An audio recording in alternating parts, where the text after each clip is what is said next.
Seja bem-vindo. Eu sou a doutora Raquel Bicudo, nutricionista, doutora em Ciências Aplicadas à Pediatria, e eu estou aqui te convidando então para aprender um pouco mais sobre alergias alimentares. E o assunto de hoje é prevenção das alergias alimentares. Um assunto importante, né? Porque hoje em dia a gente sabe que as alergias alimentares elas vêm aumentando muito ao longo dos anos. O número de pessoas alérgicas vem aumentando, então é importante a gente identificar as alergias, saber tratar e também saber como que a gente faz para reduzir o risco das alergias alimentares, né? Então a gente precisa usar alguns recursos para a gente reduzir esse risco, porque a gente não quer que as pessoas sejam alérgicas. A gente não tem como prevenir de fato, não tem como a gente fazer com que a pessoa não seja alérgica. Mas as estratégias de redução do risco eu acho que sempre valem a pena. É importante a gente dizer que às vezes mesmo fazendo tudo que eu vou falar aqui, às vezes a pessoa ainda assim desenvolve as alergias. Então a gente não consegue prevenir de fato, mas dá para reduzir riscos, né? E existem algumas estratégias que antigamente eram usadas pensando que isso reduzia o risco, e ao longo do tempo os estudos foram mostrando que não, isso não servia para reduzir os riscos. Então vamos hoje falar sobre essas estratégias para a gente entender um pouco mais sobre isso. Então o primeiro ponto que a gente precisa entender é como que ocorrem as alergias alimentares. Qual que é o mecanismo ali de sensibilização aos alimentos alergênicos? Então, geralmente é assim, a pessoa já tem uma predisposição genética para ser alérgica. Então, tem pai ou mãe ou ambos com algum tipo de alergia. Pode ser alergia a medicamentos, alergia a poeira, a ácaro, pode ser asma, rinite, qualquer manifestação alérgica, né? Alergia a qualquer coisa, a gente já diz que o filho desse casal já vai ter ali uma predisposição genética para desenvolver as alergias. Então, não necessariamente os pais precisam ter sido alérgicos a alimentos para dizer que a criança vai desenvolver alergia alimentar. Não, basta ela ter esse sistema imunológico mais tendendo aí para o lado das alergias. Bom, aí, quando a gente vem falando ali de como ocorrem as alergias, né?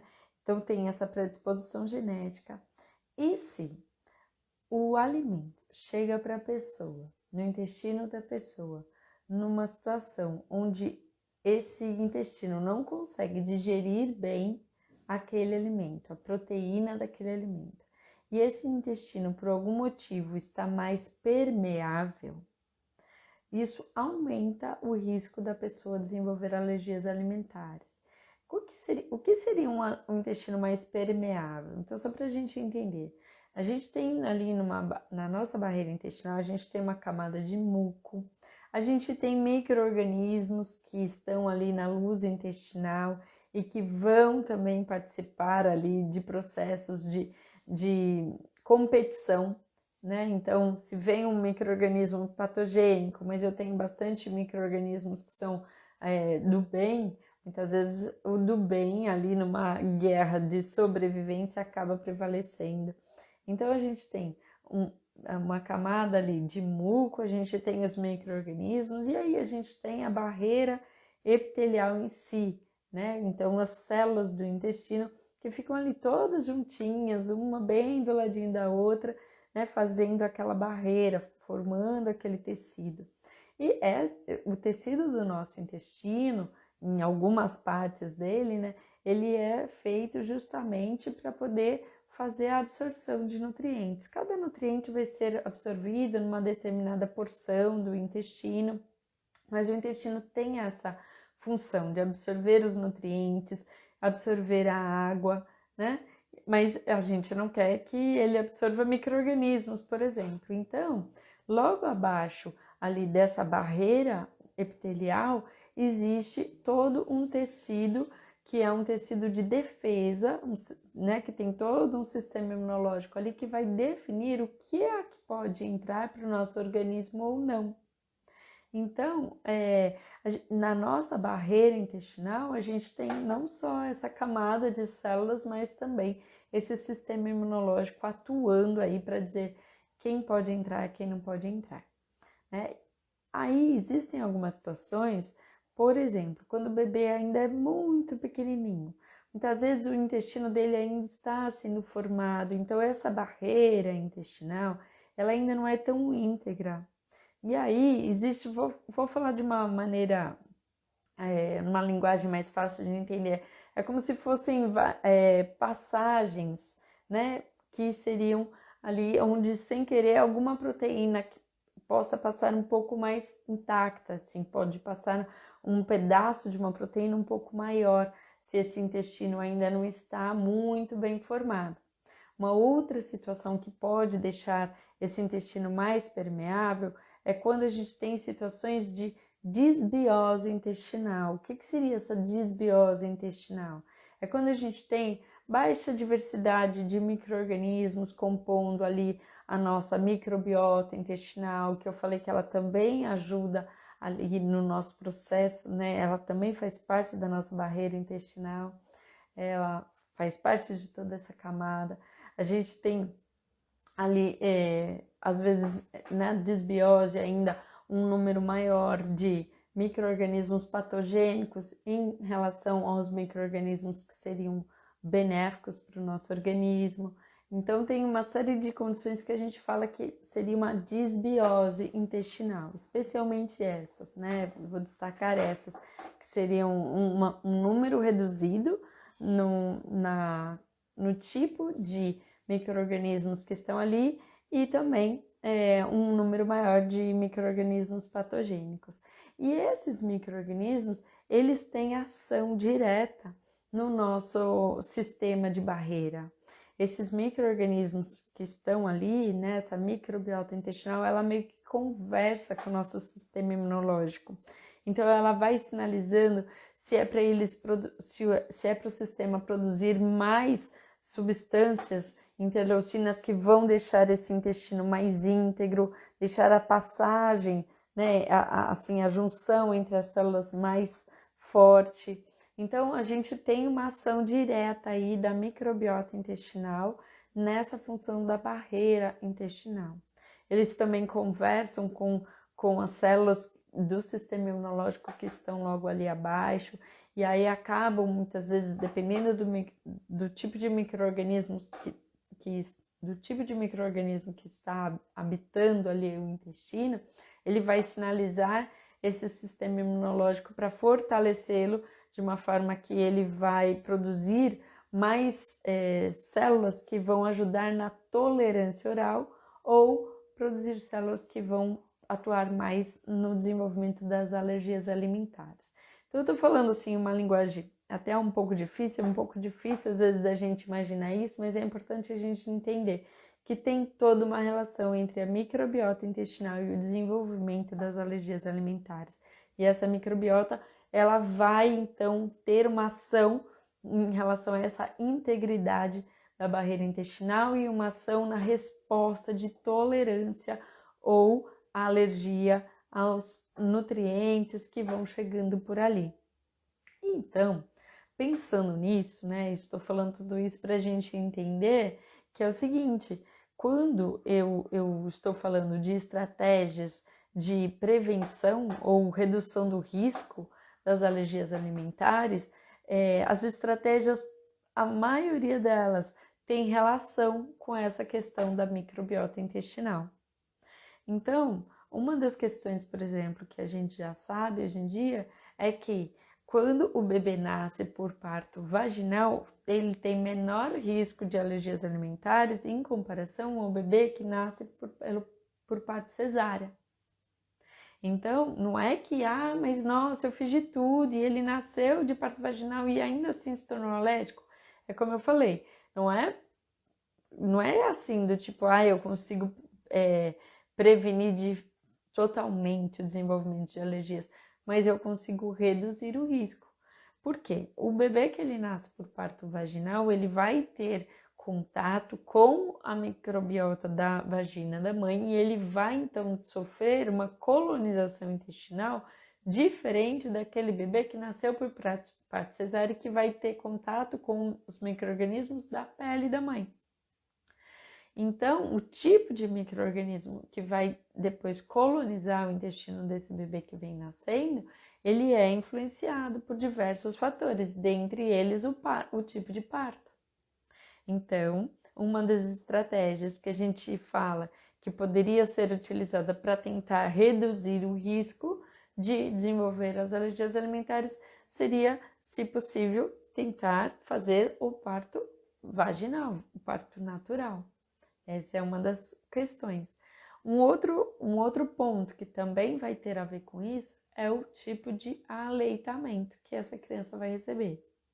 Então, a criança que recebe leite materno, ela vai ter uma melhor colonização intestinal, ela vai ter maior diversidade de micro-organismos, ela vai ter mais micro-organismos do bem e menos micro-organismos patogênicos ali. Então, se eu for comparar o que é melhor em termos de redução do risco de alergias alimentares, leite materno ou fórmula infantil, milhões de vezes leite materno é melhor. Então, o tipo de aleitamento vai fazer a diferença, né? Além do que, através do leite materno, a criança ela já vai entrando em contato com alguns antígenos alimentares que vão sendo passados pelo leite da mãe. E o sistema imunológico desse bebê, na maioria das vezes, vai reconhecendo esses antígenos, então, como algo do bem. Então, o aleitamento materno, ele é um fator que acaba favorecendo a tolerância oral. Essa é uma das questões também que pode ajudar aí. E já tem vários estudos mostrando que se o bebê, nos primeiros 3 ou 4 dias de vida, se ele receber fórmulas infantis, isso aumenta muito o risco dele desenvolver alergia à proteína do leite de vaca.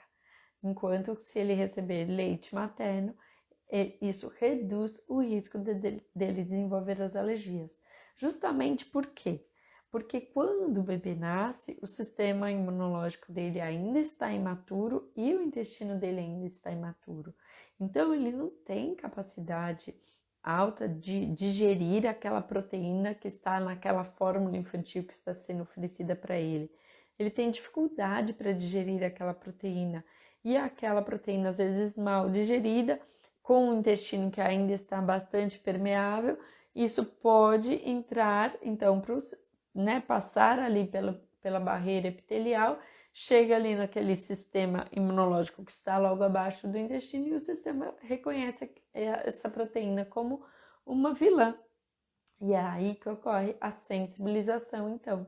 Então, para evitar essa primeira sensibilização, ou seja, o sistema imunológico reconhecer aquela proteína como algo que faz mal, a gente tem que evitar oferecer fórmulas infantis nos primeiros dias de vida para o bebê, para que a gente evite, então, o desenvolvimento de alergia ao leite de vaca.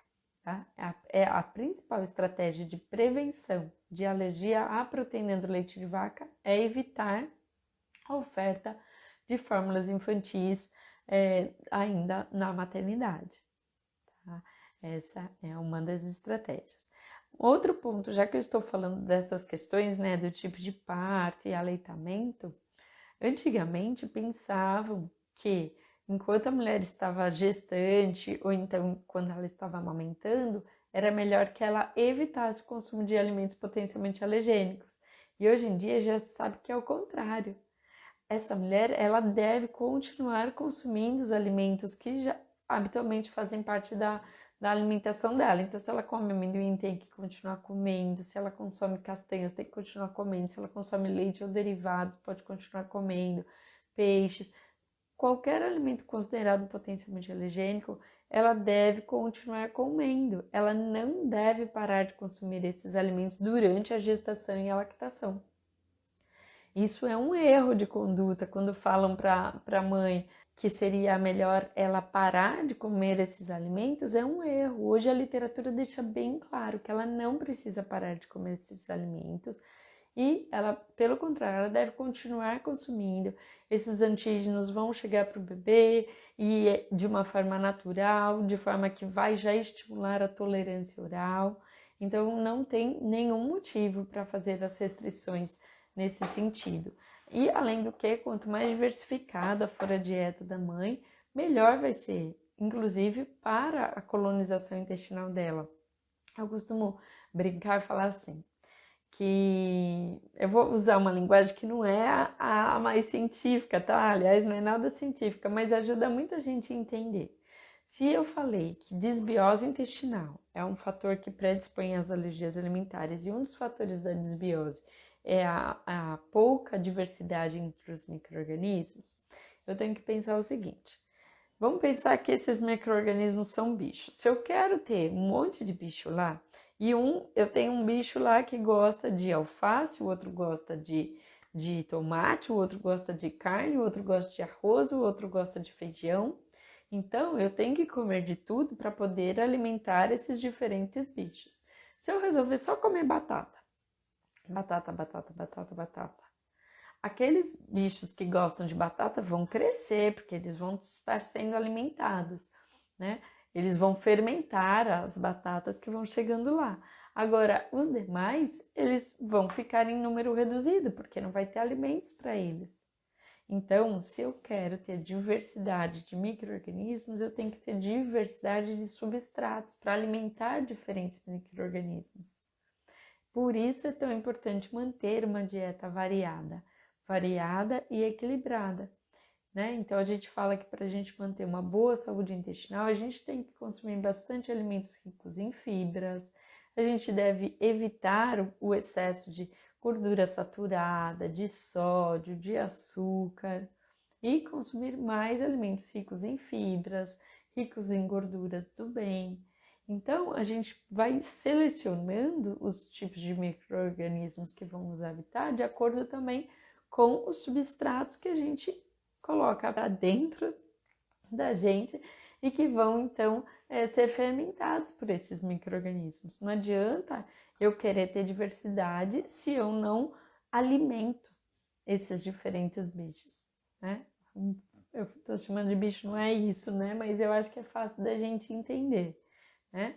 E não adianta eu querer ter uma boa saúde intestinal se eu ficar consumindo excesso de álcool, excesso de sódio, excesso de gordura saturada, excesso de alimentos ultraprocessados, aí não tem como. Então, a ideia é sempre que durante a gestação e a lactação, a gente, da mãe, né, enquanto a mãe está ali gestando e depois amamentando o bebê, ela tem que manter uma dieta bastante diversificada e rica em fibras, sempre priorizando uma boa saúde intestinal, porque isso vai trazer reflexos positivos para a colonização intestinal do bebê, para o amadurecimento do intestino dele e do sistema imunológico dele, porque a microbiota dessa mãe vai influenciar a microbiota do bebê também. Então, manter o aleitamento materno e cuidar da dieta da mãe é uma das estratégias para a gente cuidar da saúde desse bebê e reduzir o risco de alergias alimentares. Se a mãe fizer um consumo de alimentos muitos alimentos industrializados, consumir junk food, né, muitas comidas prontas, isso aumenta o risco de alergia alimentar do bebê. E se na introdução alimentar do bebê fica oferecendo papinhas industrializadas, alimentos prontos, isso aumenta o risco de alergias alimentares. Enquanto que, se a família toda consumir alimentos ricos em fibras, incluir alimentos fermentados, como por exemplo tofu, iogurte, incluir inclusive o leite, só que um leite menos processado, como se fosse o HT, né? Então, quanto menos processado, melhor, né? E a manutenção do aleitamento materno também vai ser benéfica, né? Então, quando o bebê ele recebe leite materno, um outro fator importante é que o leite materno vai fornecer para esse bebê micro-organismos, porque só no contato pele a pele, quando o bebê abocanha a auréola da mãe, já tem passagem de micro-organismos. E no próprio leite materno, ele é um alimento vivo, né? Então já tem os probióticos e tem pré-bióticos também. Então, no leite materno, a gente tem lactose bastante, e isso acaba funcionando como um prebiótico, e a gente tem oligosacarídeos. Esses oligosacarídeos são carboidratos que eles não são digeríveis, então a gente não vai, né, o bebê não vai utilizar aquilo como fonte de nutriente para ele. Esses oligosacarídeos que estão presentes no leite materno, eles são fermentados pelas bactérias que estão no intestino do bebê. São fermentados pelos lactobacilos, pelas bifidobactérias. Então, eles vão favorecendo a presença desse tipo de micro-organismo, desses micro-organismos que são benéficos para o nosso intestino. E, além disso, conforme eles vão fermentando os oligosacarídeos, eles vão produzindo alguns produtos. Desses produtos, então, vêm alguns ácidos graxos que vão atuar positivamente ali na saúde intestinal. Esses produtos dessa fermentação, eles também vão ajudar o intestino a ficar mais íntegro. Tem uma interleucina que eles estimulam, que é a interleucina 22, e ela tem uma atuação forte ali, que é para melhorar a integridade da barreira intestinal. Ao invés de deixar as células separadinhas, ela junta bem as células do intestino, favorecendo ali fazendo com que ele seja mais seletivo, né? Para que não passe proteínas que não seriam bem-vindas, pelo menos não naquele tamanho, enfim. Então a gente consegue ter toda uma redução do risco de desenvolver as alergias alimentares por conta disso. Então a gente vê, olha, eu já falei sobre algumas estratégias aí, então eu falei de tentar escolher o tipo de parto, manter aleitamento materno, evitar o uso de fórmulas infantis e oferecer para essa mãe, enquanto o bebê ainda está em aleitamento materno, oferecer para a mãe uma alimentação saudável que vai favorecer uma boa microbiota para ela, e quando o bebê entrar na fase de introdução alimentar, oferecer alimentos saudáveis para ele também. Então, sempre evitando os ultraprocessados. A regra de ouro que o nosso ministério coloca, ela é formidável, né? Que é a gente desembalar menos e descascar mais. Então, sempre preferir os alimentos in natura, minimamente processados, evitando os ultraprocessados. Essa é uma regra muito importante. Um outro ponto interessante também que tem ali, que a gente vai falar de fatores que podem aumentar o risco de alergias alimentares ou diminuir. Então, quando a gente vê bebês que vivem em um ambiente muito estéril, sabe? Álcool gel para todo lado, tudo muito limpo. Bebê que vive em família, que ele é filho único, não entra em contato com muitas pessoas, não entra em contato com animais, não tem pet em casa, por exemplo. E isso faz com que o sistema imunológico dele seja mais predisposto a desenvolver as alergias. Ao passo que, se é uma criança que vive mais à base se tem o contato com a vitamina S, que a gente fala, né, de sujeira, então vive ali num ambiente onde tem animais, ou brinca com outras crianças, e vive num ambiente menos estéril, ele vai ter menor chance de desenvolver as alergias alimentares. É como se fosse assim, o sistema imunológico dele vai ficar mais ocupado em defendê-lo de bactérias, desse tipo de micro-organismo. E aí não vai se ocupar tanto em desenvolver as alergias. Agora, se não tem bactérias para ele se ocupar, aí ele vai se ocupar mais com as alergias alimentares. Mas a ideia é justamente essa, a gente tentar pensar nesse tipo de balanço, né? Que a gente percebe que a criança, por exemplo, que nasce numa família mais numerosa, vai brincar, ou nasce num ambiente de fazenda, ou então numa casa que tem animais e que vai comer comida de verdade, que nasce de parto natural, que recebe leite materno, ela vai ter menor risco de desenvolver as alergias. Então a gente vê que a gente tem que tentar voltar para o natural, né? Talvez esse número de alérgicos venha aumentando tanto por conta da nossa vida moderna mesmo, né? Esse pode ser um fator. Vou parar aqui um pouquinho para ler o que a Cris escreveu, a Cristina escreveu. Aqui, desde os 6 meses, meu netinho come de tudo. Eu mesma quem preparo todos os vegetais, tubérculos, frutas, legumes. O prato dele é super colorido. Aqui em casa é tudo sem glúten e sem leite. Adora frutas. Muito bem, é isso mesmo. Agora, uma das coisas que eu quero comentar. Vocês sabem que existe uma certa fama de que quando as comidas são sem glúten, elas são mais saudáveis. Mas isso não é bem assim. É mais tem mais propaganda no meio disso do que realidade. Porque a comida sem glúten, se a gente não tomar cuidado, ela pode ser com menos fibras. Porque olha, o glúten ele está presente no trigo, na aveia, no centeio e na cevada.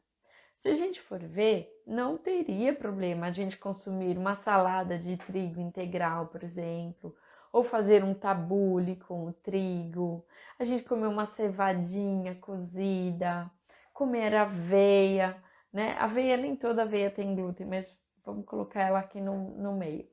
Então, esses alimentos, eles são saudáveis. A gente fazer, às vezes, um pão caseiro colocando a farinha de trigo integral, o bolo também caseiro, colocando farinha de trigo integral. Isso não deixa de ser saudável porque tem glúten. Agora, existem alguns alimentos que são sem glúten e que são à base de farinha de arroz, fécula de batata, amido de milho, com redução, então, da quantidade de fibras ali presente. E, consequentemente, também redução de vitaminas do complexo B, porque muitas vezes estão ali farinhas que são muito refinadas. E, muitas vezes, alimentos industrializados, ultraprocessados. Então, a gente tem que tomar um pouco de cuidado, porque às vezes a gente acha que só porque vem dizendo não contém glúten, aquilo é mais saudável, e não é. Então, existem sim pessoas que precisam evitar o glúten, né? Quem tem doença celíaca não pode comer glúten de jeito nenhum, nem uma mínima quantidade. Quem tem também intolerância ao glúten, tem desconfortos com glúten, precisa reduzir o consumo disso. Agora, não é todo mundo que precisa cortar glúten da sua alimentação. Isso não, ser sem glúten não é sinônimo de ser mais saudável. E, inclusive, quando a pessoa acha que ela tem algum problema com glúten, é super importante que ela faça pesquisa para saber o que ela tem. Porque se ela descobrir que ela tem uma doença celíaca, por exemplo, aí ela tem que fazer uma restrição completa do glúten para a vida toda dela.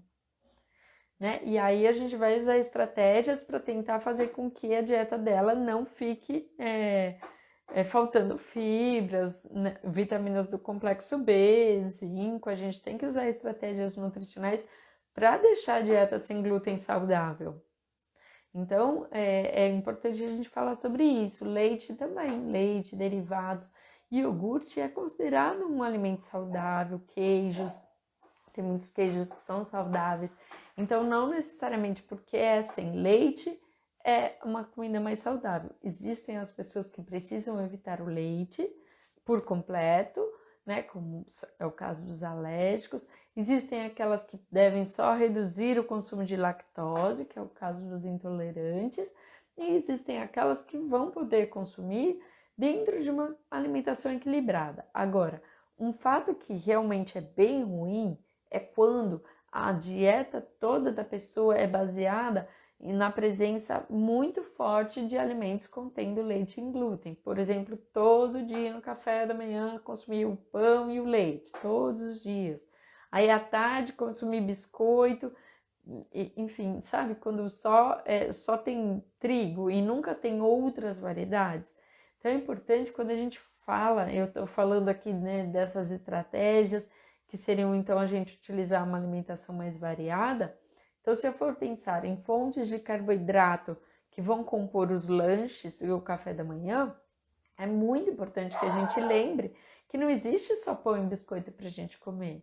Existe a mandioca cozida, existe a tapioca, existe o milho verde cozido, o cuscuz à base de milho, a batata doce cozida, um inhame, então aveia, granola. Então, se a gente for pensar nas diferentes fontes de carboidrato que podem compor ali o nosso café da manhã e lanche, a gente consegue pensar numa dieta mais diversificada. Então, a ideia é não ficar só consumindo coisas que contêm trigo, que contêm glúten.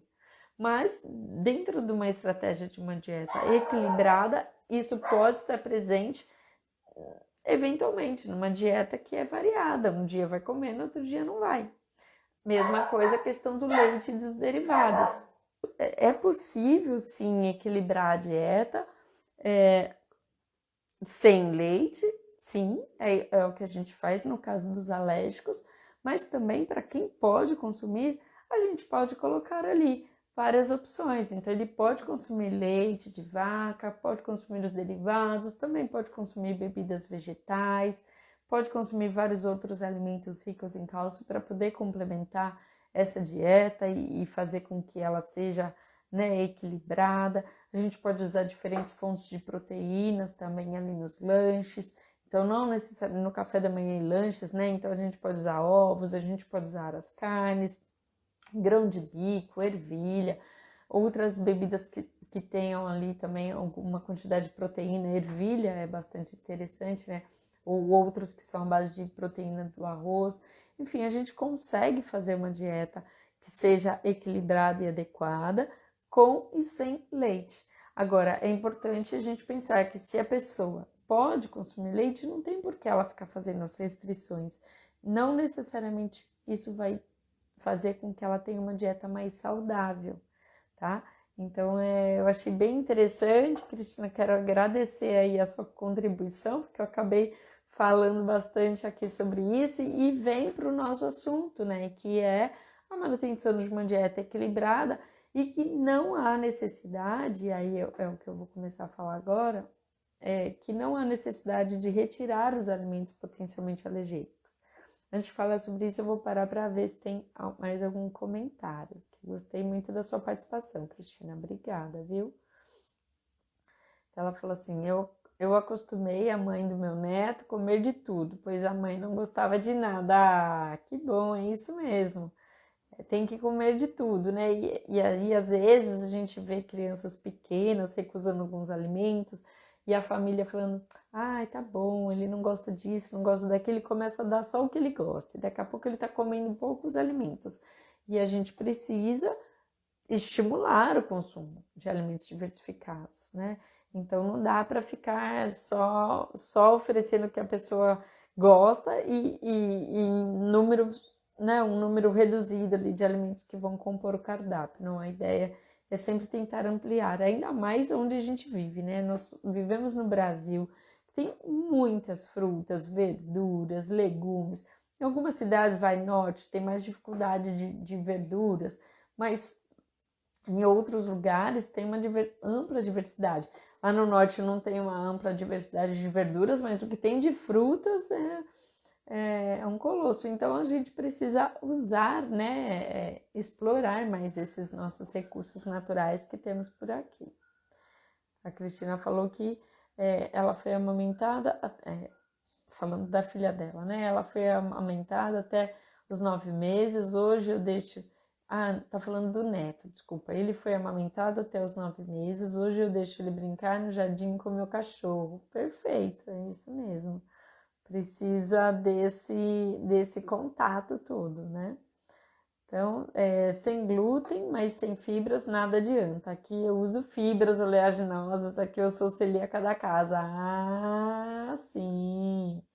Entendido. Se tem um celíaco na casa, realmente tem que fazer todo um cuidado aí, né, em relação à presença do glúten na casa, né? Porque a gente sabe que para um celíaco, mínimas quantidades podem ser bastante prejudiciais, né? Ainda mais assim, ao longo do tempo, os problemas vão aparecendo. E falou que a Cristina também complementou dizendo que ela é intolerante a leite, passa muito mal. Por isso aqui também é assim. Quem é celíaco muitas vezes tem a intolerância à lactose secundária à doença celíaca. Porque na doença celíaca, Quando a pessoa consome glúten, tem escapes, as vilosidades intestinais dela, elas vão achatando. E a lactase, que é a enzima que digere a lactose, ela é produzida aqui onde, ó, como se fosse aqui na minha unha, né? No ápice da borda em escova ali do intestino. E quando a pessoa tem essa redução, então, do intestino, esse achatamento das vilosidades por conta da presença de glúten, isso faz com que ela tenha, então, uma intolerância à lactose secundária à doença celíaca. É por isso que muitos celíacos também são intolerantes à lactose. Além disso, pode vir o fator genético também, que é quando a pessoa vai reduzindo a produção da enzima lactase ao longo dos anos, ao longo do tempo, e isso vai fazendo com que ela tolere cada vez menos lactose na sua alimentação. Mas a gente fala, nesses casos, para a pessoa tentar manter o consumo de derivados de leite com baixo teor de lactose e leite sem lactose também seria uma opção. Então, não necessariamente a pessoa que é intolerante, ela precisa cortar leite da sua dieta. Aliás, a gente fala para não cortar, porque uma vez que ela consuma pequenas quantidades de leite, derivados ao longo do tempo, a gente faz com que na microbiota intestinal dela tenha micro-organismos que ajudem ela a lidar com essa lactose de uma forma que ela vai ter menos desconforto. Agora, se a pessoa faz uma redução completa do leite, aí quando ela consumir pequenas quantidades de lactose já podem fazer um estrago no organismo dela, porque aqueles micro-organismos que a ajudariam a digerir a lactose numa boa, eles acabam indo embora ou ficando em quantidade muito reduzida. E aqueles que acabam fermentando a lactose, produzindo muitos produtos que vão causar muito desconforto para a pessoa, às vezes eles ficam em maior quantidade. Então, no caso dos intolerantes, o manejo dietético ele é diferente dos alérgicos. O intolerante ele vai poder consumir pequenas quantidades e é até interessante se ele conseguir manter isso. Aproveitando, olha, a live era sobre estratégias de prevenção das alergias e aí a gente acaba caindo nesse papo da microbiota intestinal e acaba falando bastante sobre isso, né? A Cris Veríssimo falou, meus filhos adoram todas as frutas, verduras, legumes que foram oferecidas. São ótimos para comer, mas tudo foi construído desde a introdução alimentar. Perfeito, Cris, é isso mesmo. Então, quando a gente fala de introdução alimentar, a gente tem que falar em oferecer uma diversidade de alimentos, né? Que é justamente para a gente, além da gente construir ali uma boa microbiota, assim, bem diversificada, a gente também vai estimular a criança a aceitar diversos alimentos. Então, a criança que na introdução alimentar, ela recebe uma alimentação bastante diversificada, no futuro ela tende a ser uma criança que vai aceitar mais alimentos, né? Ao passo que aquela que recebeu poucos alimentos na introdução alimentar, ela tende a ser mais seletiva no futuro. Mesma coisa quando eu falo de fórmulas infantis, porque comparando com o leite materno. O leite materno, ele vai mudando de gosto conforme a alimentação da mãe. Conforme que a mãe come, muda o sabor do leite materno. Então, essa criança que já está acostumada a receber cada hora um sabor diferente, ela tende a aceitar mais diferentes alimentos. Já a criança que passou a vida inteira consumindo fórmula infantil, que tem todo dia o mesmo sabor, ela tende a ser mais seletiva. Então, olha quantas coisas, né, vão sendo importantes quando a gente pensa aí nesse início da vida da pessoa e vai pensando nas estratégias de prevenção das alergias alimentares. A Cris Veríssimo também falou assim, para o mais novo, Arthur, que está iniciando agora a introdução alimentar, estou fazendo questão de apresentar tudo, inclusive os alimentos com maior possibilidade de ser alergênicos. Perfeito, é isso mesmo. Hoje a gente já sabe que não tem por que nós atrasarmos a oferta dos alimentos potencialmente alergênicos. Todos aqueles que fazem parte da dieta da família podem ser oferecidos para o bebê, claro que desde que em consistência adequada para o bebê e numa técnica de preparo adequada para o bebê, né? Nós não vamos oferecer frituras, não vamos oferecer açúcar, não vamos oferecer mel, sal, enfim.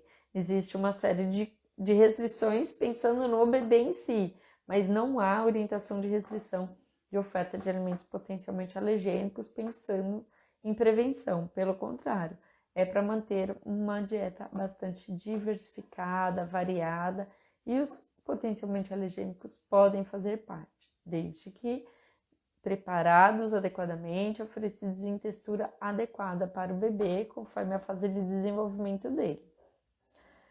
A Cristina falou, você é um amor de pessoa, mando cada palavra sua, muito enriquecedora, gratidão. Obrigada, Cristina, obrigada.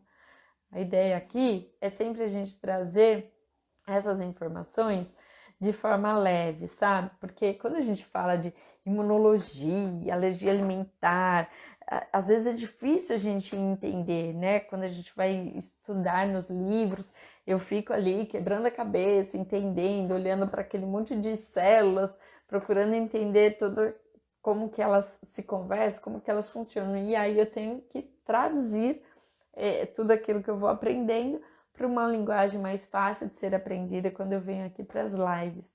E nos cursos eu também ensino isso para os alunos, para que elas depois saibam replicar essas informações, passar essas informações para as outras pessoas, né?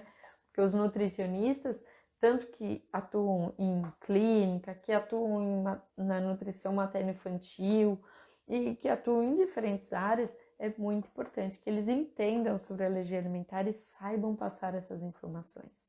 Obrigada, um grande beijo.